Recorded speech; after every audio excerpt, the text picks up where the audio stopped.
Bienvenue dans Ici l'Europe, comme chaque semaine au Parlement européen. Au programme, l'Espagne appelée aux urnes sur fond de tensions séparatistes en Catalogne, mais aussi de progression de la gauche radicale. Et nous en débattrons dans quelques minutes sur ce plateau. Et puis, ne manquez pas la seconde partie de notre programme consacré bien sûr à la crise migratoire. Nous en parlerons avec notre grand invité. Il s'agit d'Enrico Letta, l'ancien président du Conseil italien, alors que l'Italie est l'un des pays les plus touchés par le flux migratoire.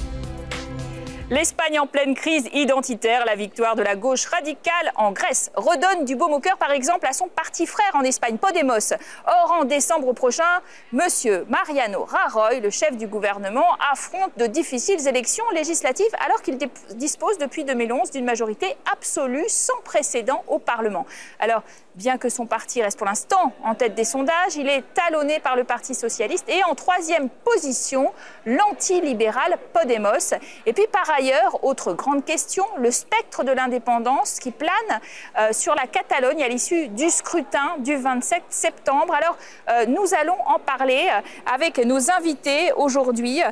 Ernest Urtasun, bonjour. Bonjour. Justement, puisqu'on parle de la Catalogne, on va se rejoindre, on va dans votre région. Vous êtes député européen du groupe des Verts ici au Parlement européen, mais qui correspond en fait à Initiative pour la Catalogne, un parti pro-référendum mais pas pro-indépendance. Vous nous expliquerez bien sûr. Vous êtes face aujourd'hui à Enrique Calvo-Chambon, bonjour. Bonjour. Député européen également de l'Alliance des démocrates et libéraux ici. Vous soutenez Ciudadanos, les citoyens. C'est le quatrième en discorde.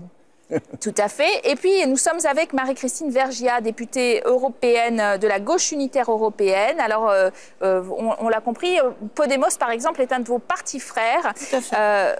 Et le Parti populaire, qui est au pouvoir, on le disait, n'a pas pu nous rejoindre et n'était pas disponible pour ce débat. Mais nous allons tout de même nous engager dans ce débat. Alors, en commençant par la Catalogne, on le disait, puissante région du Nord-Est, créée par 1/5 de la richesse nationale, qui représente 1/4 des exportations.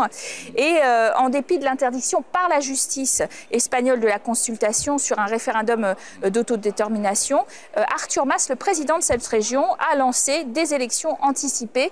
Une forme de défi en quelque sorte, non? On était dans ce bras de fer. La Catalogne subit une double crise de mon point de vue. Il y a une grande crise sociale parce que nous avons eu un gouvernement qui a appliqué les politiques budgétaires de rigueur avec beaucoup d'efforts. Et puis après, nous avons une crise aussi du point de vue de la relation avec l'État.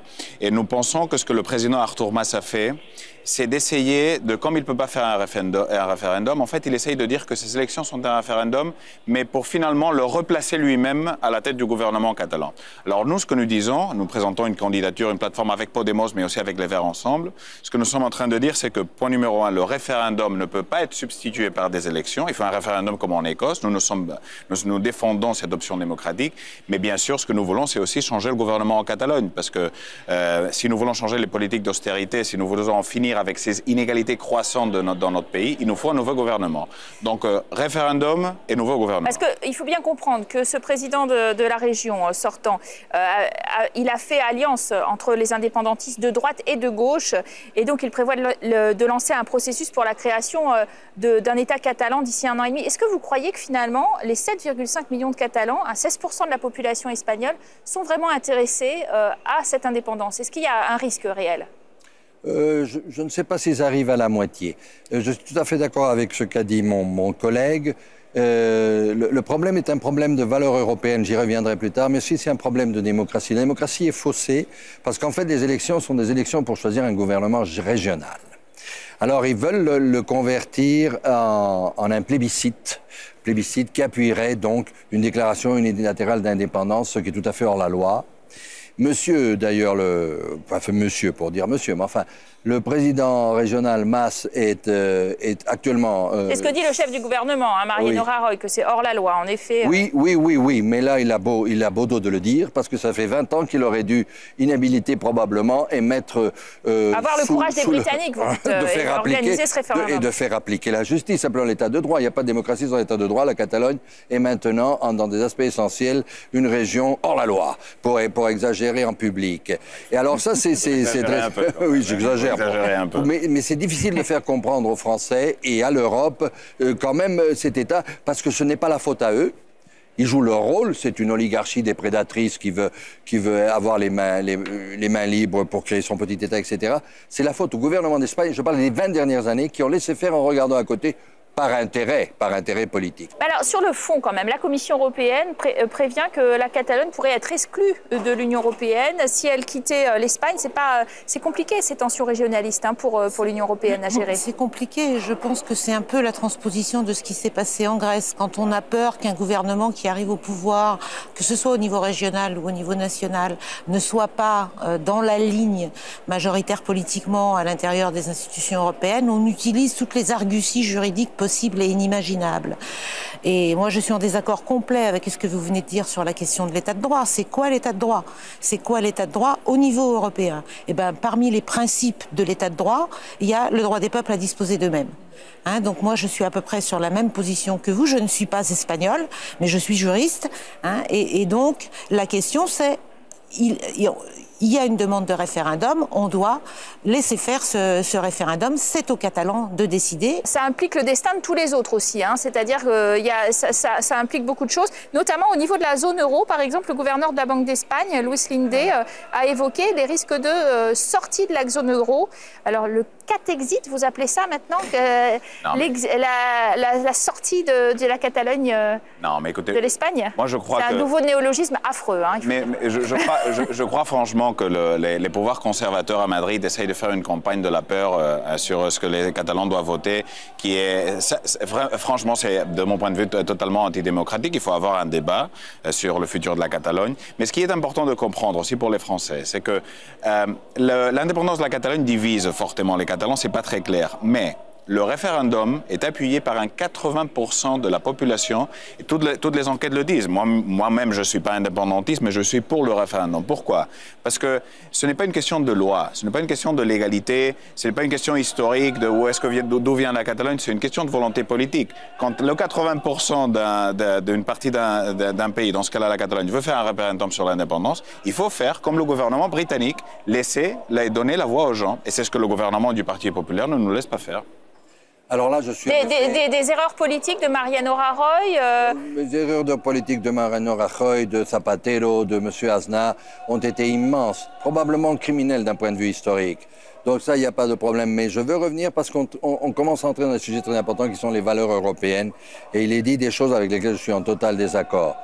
Le fameux référendum, ou ce que là-bas ils appellent le pouvoir de décider, et ça m'étonne que ce soit une dame française qui le dise, c'est très grave. C'est peut-être plus grave notamment plus grave que l'affaire de l'Écosse, parce qu'en fait, c'est privé à peu près 36 millions d'Espagnols de leur droit de décider et de leur droit de voter. C'est-à-dire, avant de dire cette histoire des peuples, avant de dire, il faut préciser qu'est-ce que c'est le peuple catalan. Et vous avez Perpignan, vous leur avez demandé s'ils appartiennent ou pas au peuple catalan. Eh bien, ils appartiennent, croyez-moi.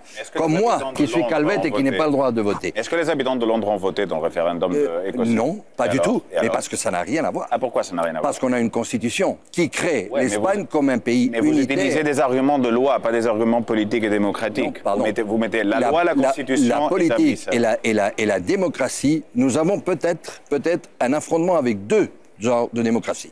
La démocratie libérale individuelle sur laquelle se base la Constitution espagnole et sur laquelle se basent les valeurs européennes, et la supposée démocratie acclamative qui a été absolument manipulée, intoxiquée dans la Catalogne espagnole, qui rappelle Nuremberg. Et ça, c'est très grave pour les Verts. Ça, c'est très grave pour les Verts. C'est insupportable d'avoir à entendre ces comparaisons dans un débat démocratique à Bruxelles, au Parlement européen. Franchement, comparer la Catalogne avec Nuremberg, on veut priver l'Espagne du droit de voter. Écoutez, on peut avoir un débat démocratique, mais faire des comparaisons avec des époques historiques passées, c'est hors question de faire ce genre d'exercice, s'il vous plaît.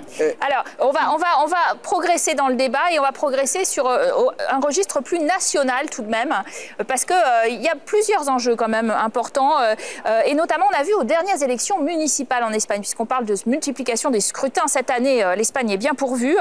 En mai dernier, l'Espagne a investi ses maires, et à Madrid, c'est une retraitée de la magistrature qui a pris les rênes de la capitale avec pour soutien le parti anticapitaliste Podemos. Manuela Carmena a créé la surprise en mettant fin à 24 ans de règne de la droite conservatrice. On regarde tout de suite ce reportage sur elle de Valérie Labonne. Il y a un an, personne n'aurait pu dire que Manuela Carmena deviendrait la coqueluche des médias espagnols. Arrivée deuxième aux élections et grâce à une alliance avec les socialistes, elle devient la première maire d'une capitale européenne issue de la société civile et elle annonce déjà la couleur. Préparez-vous à de nouvelles choses. C'est le parti des indignés Podemos qui est venu chercher cette retraitée de 71 ans, surnommée la justicière ou l'incorruptible. Son parcours irréprochable dans la magistrature espagnole l'a poussée tête de liste d'Ahora Madrid.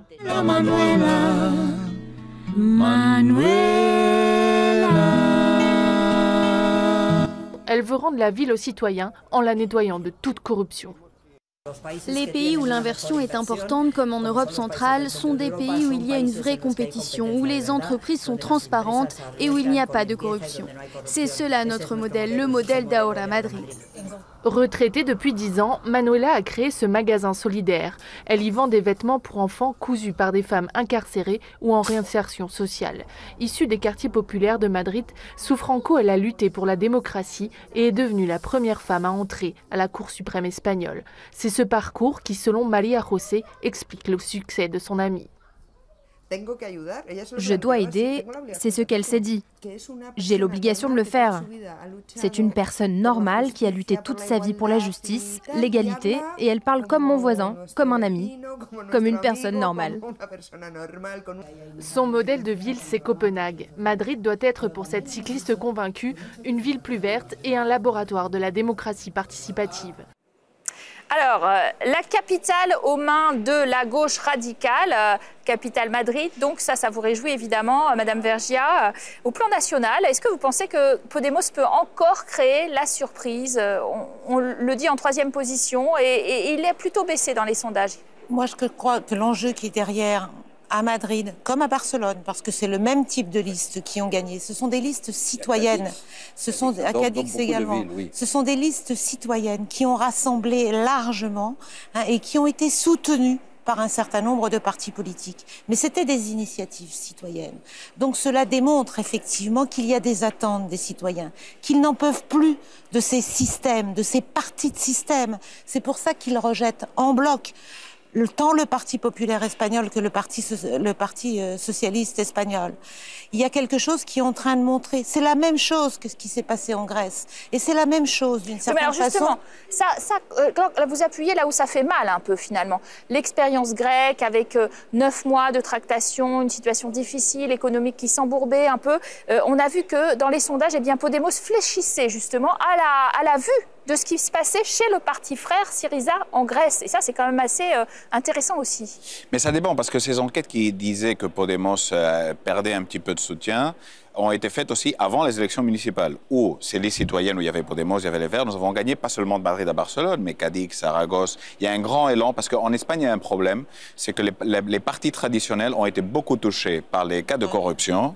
Et il y a un vrai souci citoyen de vouloir changer la politique. Alors maintenant, nous avons par exemple dans les élections catalanes, il y a une plateforme citoyenne du même style que Madrid et Barcelone. Et nous espérons dans les élections espagnoles qu'avec Podemos, nous fassons aussi un même exercice. Alors, est-ce que Podemos et les autres, nous sommes capables de rompre le système du biparti espagnol? Je pense que les enquêtes encore disent que nous pouvons. Et c'est notre espoir. Finalement, Mariano Rajoy, il se targue d'avoir un très bon bilan économique. Alors, nous sommes ceux qui croissons le plus vite en Europe, ce regorge-t-il, avec une hausse du PIB de 3,3% en 2015. Les Français, les Grecs et d'autres, évidemment, seraient assez pour ces chiffres-là.